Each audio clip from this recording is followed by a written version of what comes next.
Jeffrey Epstein से आपका क्या रिश्ता है, वो कौन सा काम हो गया आपका इजराइल में, और आप एप्स्टीन फाइल्स में अब भारत के प्रधानमंत्री नरेंद्र मोदी का नाम आ गया है। इन्हें उसी तिरस्कार से नजरअंदाज करना चाहिए जिसके वो लायक है। जब से नरेंद्र मोदी का नाम एप्स्टीन फाइल में आया है, पूरे देश में हंगामा मचा हुआ है।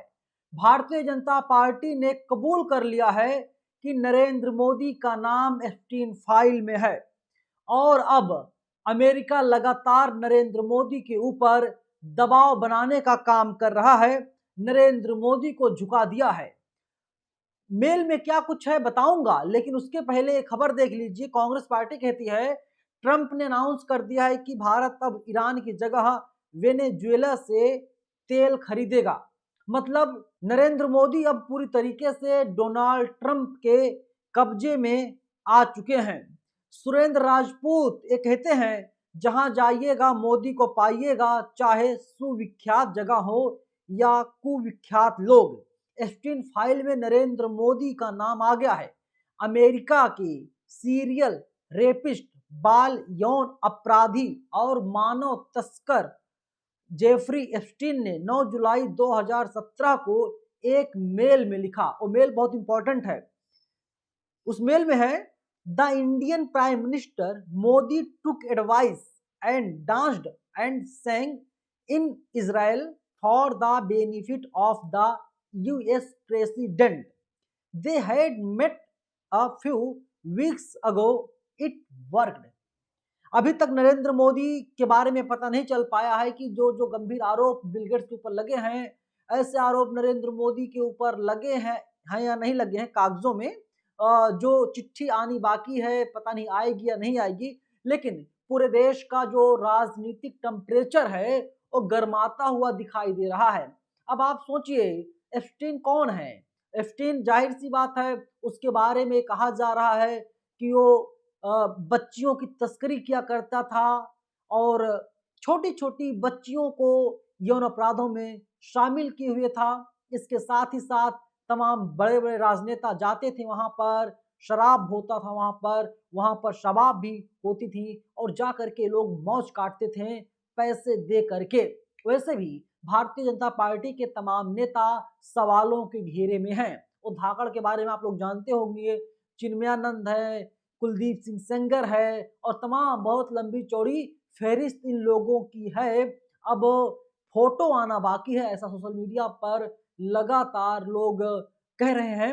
अब पता नहीं फोटो आएगा या नहीं आएगा, नरेंद्र मोदी का नाम सिर्फ इसी में है, मेल में है या कुछ आगे और कुछ हुआ था। लेकिन इतना जरूर है दोस्तों कि नरेंद्र मोदी अब US प्रेसिडेंट के लिए उसको फायदा पहुंचाने के लिए नाचते हैं, गाते हैं। मतलब क्या मान लिया जाए, हमारे देश का प्रधानमंत्री नरेंद्र मोदी जो है सिंगर है, हमारे देश का प्रधानमंत्री नरेंद्र मोदी क्या डांसर हैं, डांस करते हैं।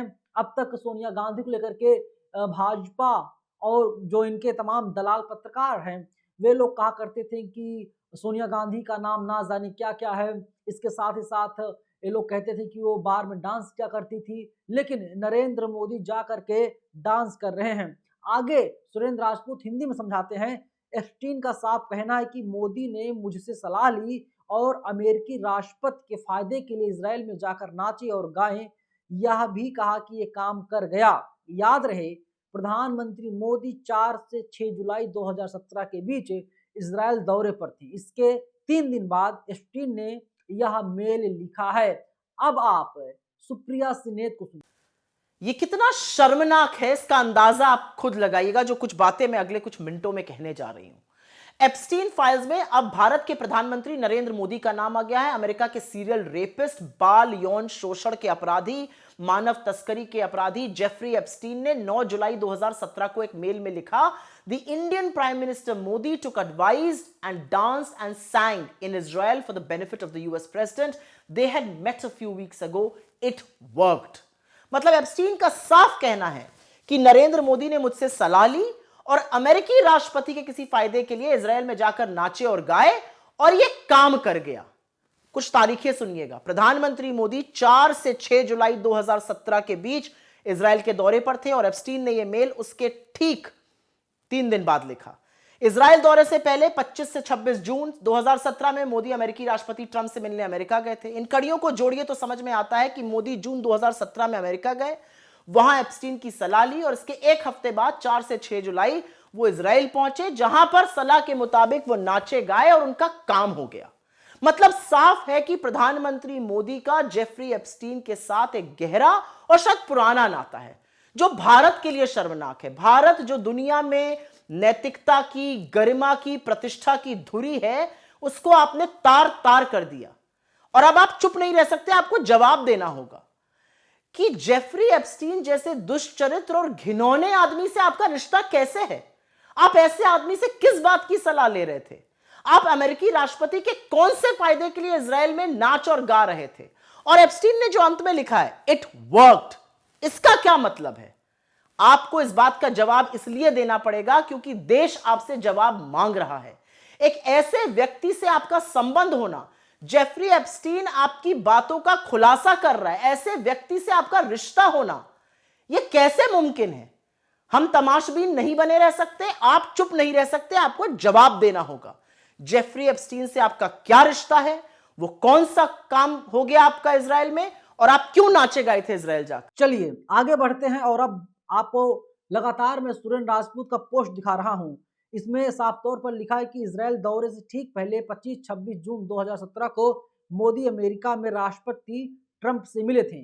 जेफरी एप्स्टीन के मेल की कड़ियों को जोड़े तो समझ आता है कि मोदी जून 2017 में अमेरिका गए और वहां एप्स्टीन से सलाह ली। एक हफ्ते बाद 4 से 6 जुलाई 2017 मोदी इजराइल पहुंचे और सलाह के मुताबिक वहां नाचे और गाए और काम हो गया। अब बड़ा सवाल दोस्तों ये उठ रहा है, नरेंद्र मोदी जेफरी एप्स्टीन से कैसी सलाह ले रहे थे? किस चीज के बारे में सलाह ले रहे थे जिसके ऊपर ऐसे ऐसे आरोप हो और जो आदमी खुद सुसाइड कर लेता हो? दूसरा सवाल है, मोदी अमेरिकी राष्ट्रपति ट्रंप के किस फायदे के लिए इजराइल में नाच और गा रहे थे? एप्स्टीन ने लिखा इट वर्कड, तो इसका क्या मतलब है? अब आरोप जो है नरेंद्र मोदी के ऊपर लगा है। एप्स्टीन तो दुनिया में है नहीं, जिंदा है नहीं, तो जवाब तो दे नहीं सकता। नरेंद्र मोदी जी हैं हमारे बीच। नरेंद्र मोदी जी को चाहिए अब वे आए मैदान में और खुल करके जवाब दें। हालांकि अब जो है मिनिस्ट्री ऑफ एक्सटर्नल अफेयर क्या कुछ कह रहा है, जरा उसके प्रवक्ता को सुन लीजिए। हमने तथाकथित इप्स्टीन फाइल्स के एक ईमेल मैसेज की रिपोर्ट देखी है, जिसमें प्रधानमंत्री और उनके इजरायल यात्रा का जिक्र है। जुलाई 2017 में प्रधानमंत्री की इजरायल की आधिकारिक यात्रा के अलावा ईमेल में बाकी बातें एक दोषी अपराधी के बकवास से ज्यादा कुछ नहीं है। इन्हें उसी तिरस्कार से नजरअंदाज करना चाहिए जिसके वो लायक है। अब सब कुछ क्लियर हो गया है। संबित पात्रा ने कल एक बयान दिया। उन्होंने कहा कि देखिए, ये जो आरोप लगाए जा रहे हैं, आरोप निराधार है। कांग्रेस पार्टी बदनाम नरेंद्र मोदी कर रही है, उसमें हिज लगाया गया है, वो जो है कांग्रेस की सोची समझी साजिश है। लेकिन संबित पात्रा भी इनकार नहीं कर पाए कि एप्स्टीन फाइल में नरेंद्र मोदी का नाम नहीं है। तो अब बात उठी है, अब सच बाहर आया है, तो जाहिर सी बात है अब बहुत बड़ा खुलासा आगे भी होगा और इसको लेकर के अब पूरे देश में आंदोलन भी होंगे। और अब नरेंद्र मोदी जो है बहुत बुरे फंस गए हैं। कांग्रेस पार्टी ने बड़ा ऐलान कर दिया है। दोस्तों, खबर तो अब यहां तक निकलकर सामने आ रही है कि बिल गेट्स का नाम भी था। बिल गेट्स को गुप्त रोग भी हो गया था और उसका इलाज उन्होंने करवाया। जो तमाम बड़े बड़े नेता हैं वे लोग वहां जाते थे, जेफरी एप्स्टीन से मिलते थे। लेकिन सवाल अब दोस्तों सबसे बड़ा ये है ना, क्या नरेंद्र मोदी का नार्को टेस्ट होगा? क्योंकि हमारा भारत जो है नैतिकता पर चलता है। हमारे यहाँ नैतिकता है, यहाँ पर इज्जत से बढ़ करके कुछ भी नहीं माना जाता। सबसे ऊपर इज्जत है। अगर किसी के ऊपर दाग लग गया तो दाग कभी छूटता ही नहीं है। और अगर नरेंद्र मोदी मीडिया के सामने आकर के अगर बयान देते हैं और सवाल का जवाब देने की कोशिश करते हैं या सवाल का जवाब देते हैं, तो मान लिया जाएगा कि हमारे देश में चीजें अभी ठीक हैं। लेकिन अगर नरेंद्र मोदी ऐसे ही मुंह छिपा करके इधर उधर आते जाते रहेंगे तो चीजें ठीक नहीं होंगी। और अगर नरेंद्र मोदी ऐसा कर सकते हैं तो सोचिए भारतीय जनता पार्टी के तमाम नेता हैं, वे लोग किस हद तक गुजर सकते हैं। और ये फाइल जो है बहुत लंबी चौड़ी, बहुत मोटी होती हुई दिखाई दे रही है। फिलहाल कमेंट बॉक्स में आप लोग क्या कहेंगे, कमेंट में जरूर बताइएगा। शुक्रिया।